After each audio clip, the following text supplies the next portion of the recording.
5 വർഷം എന്തൊക്കെ കാട്ടിക്കൂട്ടിയാലും അവസാന 6 മാസം നമ്മളെ നോക്കിയൊന്ന് ചിരിച്ചാൽ നമ്മളെല്ലാം മറക്കും.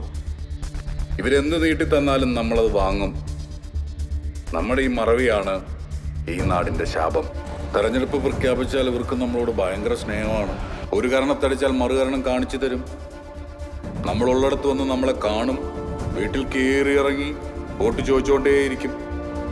എന്നാൽ ജയിച്ചാലോ, ഇവരെ കാണാൻ ഇവരുടെ ബംഗ്ലാവിന്റെ മുൻപിൽ നമ്മൾ ക്യൂ നിൽക്കണം. വാഗ്ദാനങ്ങൾ നൽകി ജനങ്ങളെ പറ്റിച്ച ജനപ്രതിനിധികളെ ജനങ്ങൾ പിടിച്ചു നിർത്തിയാലേ നമ്മുടെ രാജ്യം ജനാധിപത്യ രാജ്യമാകും. എന്തിനാണ് നമ്മൾ ജനപ്രതിനിധികളെ കാണുമ്പോൾ കുമ്പിടുന്നത്?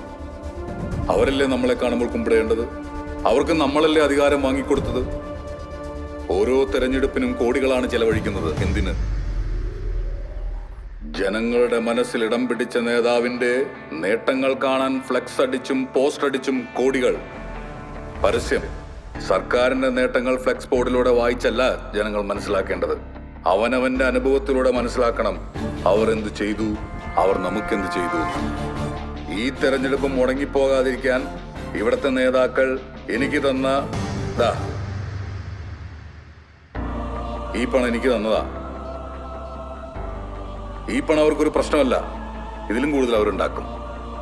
മുല്ലപ്പെരിയാർ ഡാം പണിത് ഒരു ബ്രിട്ടീഷുകാരനായതുകൊണ്ട് നമുക്ക് കേരളത്തിൽ സുഖമായി കിടന്നുറങ്ങാം. ചേലാരിമറ്റം പാലം പണിത് 6 മാസത്തിനുള്ളിൽ പൊളിഞ്ഞു വീണു. സത്യസന്ധമായ റോഡ് പണിത മലേഷ്യൻ കോൺട്രാക്ടർ ആത്മഹത്യ ചെയ്തു. ഇതിനൊക്കെ ഒരു മാറ്റം വേണ്ടേ? കാലാകാലങ്ങളായി ഇടതിനും വലതിനും മറ്റു പലതിനും മഷി പുരട്ടിയ നമ്മുടെ വിരലിൽ സത്യത്തിന്റെ മഷി പുരളണം.